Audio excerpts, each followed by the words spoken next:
Entre accords de paix fragilisés et violences persistantes sur les terrains, initiatives diplomatiques régionales et enjeux humanitaires transfrontaliers, la RDC traverse une séquence décisive où la paix reste encore largement à construire.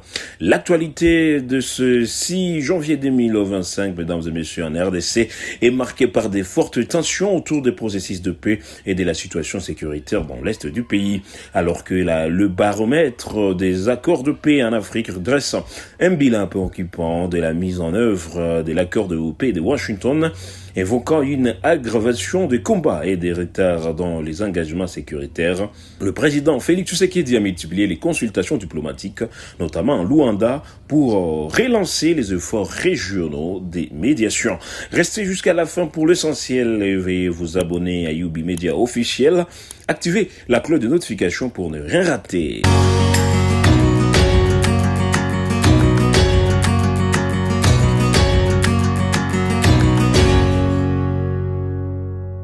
Le baromètre des accords de paix en Afrique, groupe d'experts indépendants chargé de suivi de la mise en œuvre de l'accord de paix de Washington entre la République démocratique du Congo et le Rwanda, a publié lundi 5 janvier 2026 son rapport d'évaluation couvrant la période du 1er au 31 décembre 2025. Selon ce rapport, les constats positifs enregistrés durant la période sous examen concernent exclusivement les cadres normatifs.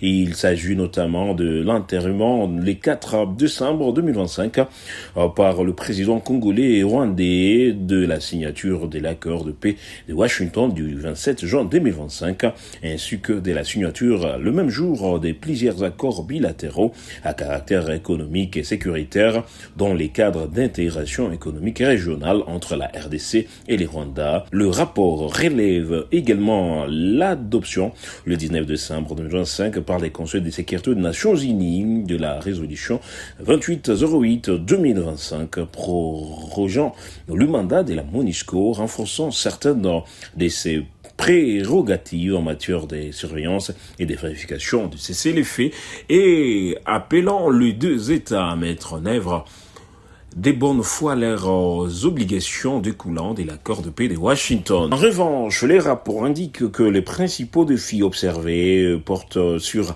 l'intensification des hostilités dans l'est de la République du Congo et sur les retards dans la mise en œuvre des obligations sécuritaires prioritaires prévues par l'accord, notamment la neutralisation des forces démocratiques de la libération du Rwanda FDLR et la levée de mesures de défense rwandaises. Au cours de la période évaluée, le baromètre des accords de paix en Afrique rapporte que peu après l'enterrement de la signature de l'accord de Washington, des combats se sont intensifié entre les mouvements F-123 et les forces armées de la République du Congo et FARDC le long de l'axe Kamanyola-Ouvira, conduisant à la prise de plusieurs localités dont l'agglomération d'Ouvira. Les rapports soulignent que cette intensification des combats est intervenue malgré l'officialisation de la signature de l'accord de paix de Washington et la signature le 15 novembre 2025 à Doha d'un accord cadre entre le gouvernement congolais et le représentant de l'AFC-M23. Elle serait liée à des divergences des perceptions entre le parti quant au processus de paix en cours, la F-123 considérant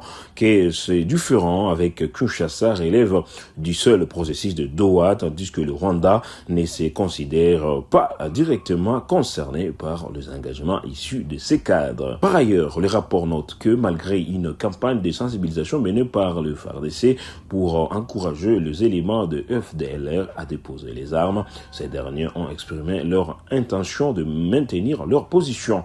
Il précise également que parmi les zones identifiées comme abritant les éléments de la FDLR, notamment à Lubero, Masisi, Nyiragongo, Rutshuru et Walikale, une seule demeure sous le contrôle effectif du gouvernement congolais, les autres étant passés sous le contrôle de l'F-123, ce qui limite la capacité des autorités congolaises à mener des opérations de neutralisation. Le baromètre des accords de paix en Afrique relève enfin que malgré l'implication du président américain Donald Trump et l'accélération accélération du processus de Washington, la situation sécuritaire sur le terrain n'a pas connu d'amélioration notable. Les discussions de Doha menées sous l'égide de l'émir des Qatar entre Kinshasa et l'F-123 sont également décrites comme n'ayant pas produit de résultats concrets, plusieurs mesures convenues n'ayant pas été mises en œuvre.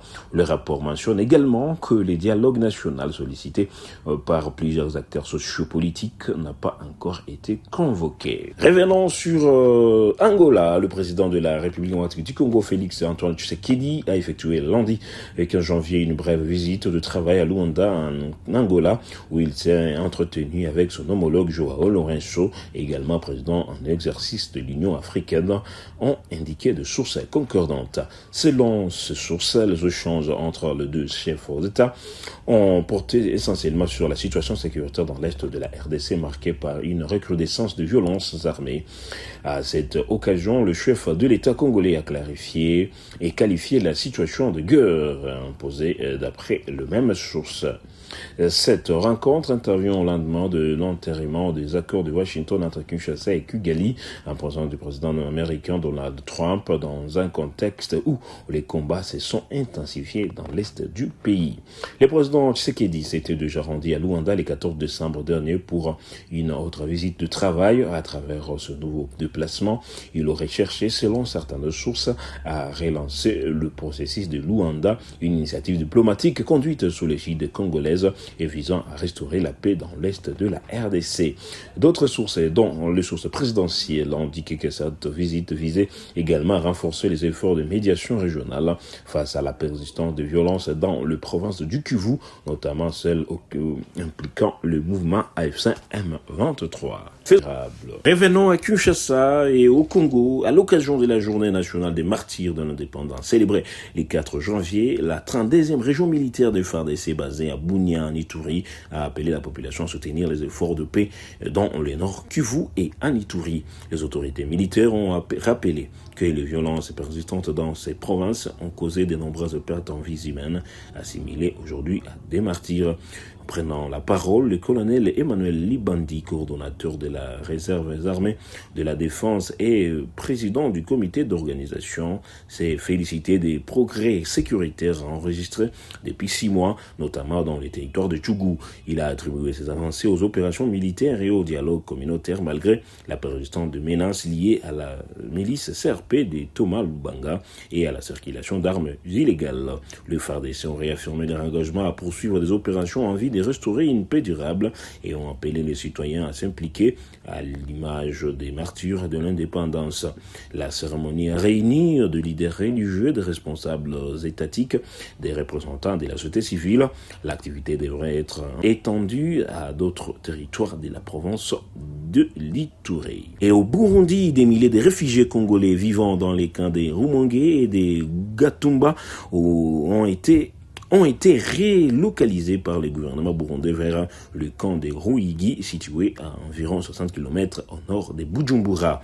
Ces réfugiés qui avaient fui des affrontements liés à l'F-123 et au FARDC dans la province du Sud Kivu vivaient dans des conditions précaires dans les camps des Rumongue et des Gatumba, sans assistance humanitaire régulière, selon des sources communautaires. Les autorités burundaises indiquent que cette relocalisation vise notamment à éloigner les réfugiés de la frontière avec la République démocratique du Congo. Le camp des Ruigi est désormais chargé de les accueillir. Aucune précision officielle n'a encore été communiquée sur les conditions d'accueil, l'assistance humanitaire prévue ou la durée de cette relocalisation. Merci mesdames et messieurs de nous avoir suivis début jusqu'à la fin de ce flash d'information.